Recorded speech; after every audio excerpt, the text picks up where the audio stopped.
ഇങ്ങനെയുണ്ട്. ബീനമാസ് വേൾഡിലേക്ക് എല്ലാവർക്കും സ്വാഗതം. ഇന്നിപ്പോൾ ഞാൻ ഒരു ചെറിയ നാരങ്ങ അച്ചാർ ഉണ്ടാക്കാൻ പോവുകയാണ്. അപ്പം അത് ചട്ടി വെച്ച് ഞാൻ എണ്ണ ഒഴിച്ച് കഴിഞ്ഞപ്പോഴാണ് ഓർത്ത വീഡിയോ എടുത്തില്ലല്ലോ എന്ന്. അപ്പം നമുക്ക് തുടങ്ങാം. ഉലുവ ഇട്ട് കൊടുക്കുകയാണ്.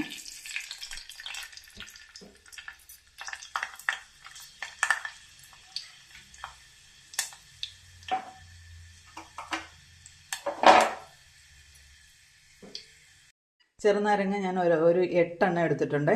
അപ്പോൾ കുറച്ച് മാത്രമാണ് ഉണ്ടാക്കുന്നത്. ഇത് ഞാനൊരു അപ്പച്ചെമ്പിൽ ഒന്ന് ആവി കയറ്റി എടുത്തതാണ്, എന്നിട്ട് കഷ്ണങ്ങളാക്കി എടുത്തതാണ്. അപ്പോൾ അതുപോലെ തന്നെ വെളുത്തുള്ളി ഞാൻ ചതച്ച വെച്ചിരിക്കണം. ഒരു കഷ്ണം ഇഞ്ചി, കാന്താരി മുളകും ചതച്ചാണ് കേട്ടോ വെച്ചിരിക്കുന്നത്. പിന്നെ വേപ്പില. ഉലുവ പൊട്ടിക്കഴിഞ്ഞ് ഞാൻ കടുക് ഇടിയണിനി.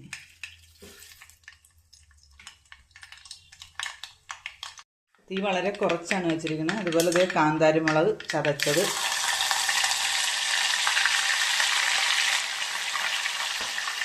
വെളുത്തുള്ളി ചതച്ചത്, ഇഞ്ചി ചതച്ചത്,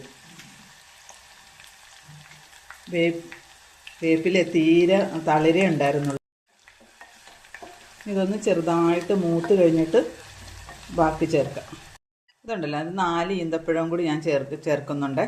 അപ്പോൾ നമ്മുടെ കയ്പ്പൊക്കെ പെട്ടെന്ന് അങ്ങ് മാറിക്കിട്ടും. നമുക്ക് പെട്ടെന്ന് തന്നെ എടുത്ത് ഉപയോഗിക്കാനും പറ്റും.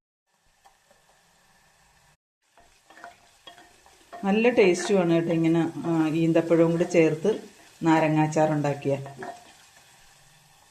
ഇങ്ങനെ നാരങ്ങ അച്ചാറൊക്കെ ഉണ്ടാക്കുമ്പോൾ ഇതുപോലെ ചട്ടിക്കകത്ത് മാത്രമേ ഉണ്ടാക്കുകയുള്ളൂ. അപ്പോൾ ഇത് കേടുകൂടാതെ ഇപ്പം നമ്മൾ കുപ്പിയിലേക്ക് എടുക്കാൻ താമസിച്ച് കഴിഞ്ഞാൽ ഒരു 6-7 ദിവസം വരെ, ഒരാഴ്ച ഇങ്ങനെ ഈ ചട്ടിക്കകത്ത് തന്നെ ഒന്നും ഒരു കുഴപ്പവും കൂടാതെ ഇരിക്കും. അതിനു വേണ്ടിയാണ് ഈ ചട്ടിക്കകത്ത് തന്നെ ഇങ്ങനെ ഉണ്ടാക്കുന്നത്. ചെറുതീയേ ഉള്ളൂ, അതുകൊണ്ടാണ് ഇത് മൂത്ത് വരാനൊക്കെ ഇത്തിരി താമസം വരുന്നത്. ചെറുതീ മതി, ഇല്ല ചട്ടിയല്ലേ, അതുകൊണ്ടാണ്. നാരങ്ങാച്ചാർ ഉണ്ടാക്കുമ്പോൾ നമ്മളെ ഒരു ചെറിയ കഷ്ണം ഇഞ്ചിയൊക്കെ ചേർക്കുന്നത് നല്ല ടേസ്റ്റ് ഉണ്ടാകും കേട്ടോ. നല്ല ടേസ്റ്റ് തന്നെയായിരിക്കും അത്. അതുകൊണ്ട് ഞാൻ ഏത് അച്ചാർ ഉണ്ടാക്കിയാലും ചെറിയ കഷ്ണം 1 ഇഞ്ച് ചേർക്കും. ഇപ്പം ഞാനൊരു 1.5 സ്പൂണ്, ഒത്തിരി വലിയ സ്പൂണല്ല, അതുപോലെ മുളക് പൊടി എടുത്തിട്ടുണ്ട്. ഇത് കുറച്ച് കായപ്പൊടിയൊക്കെ ഞാൻ ഇച്ചിരി കൂടുതൽ ചേർക്കും കേട്ടോ, അതുകൊണ്ടാണ്. മുളകൊക്കെ ഒന്ന് മൂത്ത് നമ്മൾ അത് കഴിഞ്ഞ് നാരങ്ങയിട്ട് ഉപ്പിട്ടൊക്കെ കൊടുത്തു കഴിഞ്ഞാൽ നല്ല ടേസ്റ്റ് ആയിരിക്കും കേട്ടോ. ഏതാനും ദിവസം കൊണ്ട് തന്നെ നമുക്ക് എടുക്കാൻ പറ്റും. ഒത്തിരി കാത്തിരിക്കുകയൊന്നും വേണ്ട. ഒരു 2 ദിവസത്തിനുള്ളിൽ ഇതെല്ലാം പിടിക്കും. നമുക്ക് നാരങ്ങയിട്ട് കൊടുക്കാം.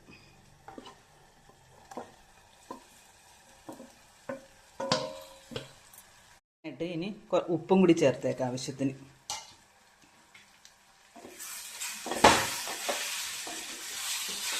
ഞാനതൊന്ന് ഇളക്കി. ഇത് നമ്മൾ വാട്ടിയെടുത്ത നാരങ്ങയായതുകൊണ്ട് ഒത്തിരി വേവൊന്നും ഇതിനില്ല. അതുകൊണ്ട് തന്നെ ഇതിനകത്ത് ഈ ചേരുവകളെല്ലാം നന്നായിട്ട് പെട്ടെന്ന് തന്നെ പിടിക്കുകയും ചെയ്യും. ഉപ്പ് വേണമെങ്കിൽ നമുക്ക് അവസാനം വേണമെങ്കിൽ ഇടാം. ഏകദേശമൊക്കെ ഇട്ടിട്ടുണ്ട്.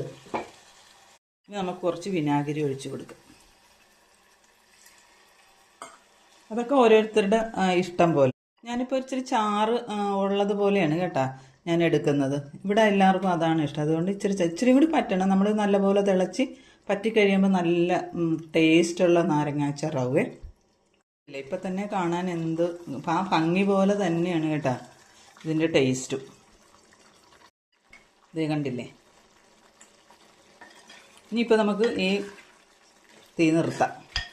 ഇനി അത് ചട്ടിക്കകത്താകുമ്പോൾ കുറച്ചും കൂടി അങ്ങ് ആ വെള്ളമൊക്കെ പറ്റുമേ. ഉപ്പൊക്കെ ഇപ്പം ഇത്തിരി കൂടുതലുണ്ട്. അപ്പോൾ നല്ല ടേസ്റ്റുള്ള നാരങ്ങാച്ചാറാണ്. ഇത് കണ്ടില്ലേ. അപ്പം ഞാൻ തീയൊക്കെ നിർത്തി, എന്നിട്ട് നല്ല ചൂടല്ല, ചട്ടി ആയതുകൊണ്ടാണിത്. അപ്പോൾ ഇത് കണ്ട് എല്ലാവർക്കും ഇഷ്ടപ്പെട്ടെങ്കിൽ എന്നെ ഒന്ന് സപ്പോർട്ട് ചെയ്യുക, ബീനമാസ് വേൾഡ്. അപ്പോൾ ഇന്നത്തെ വിശേഷം ഇതാണ്.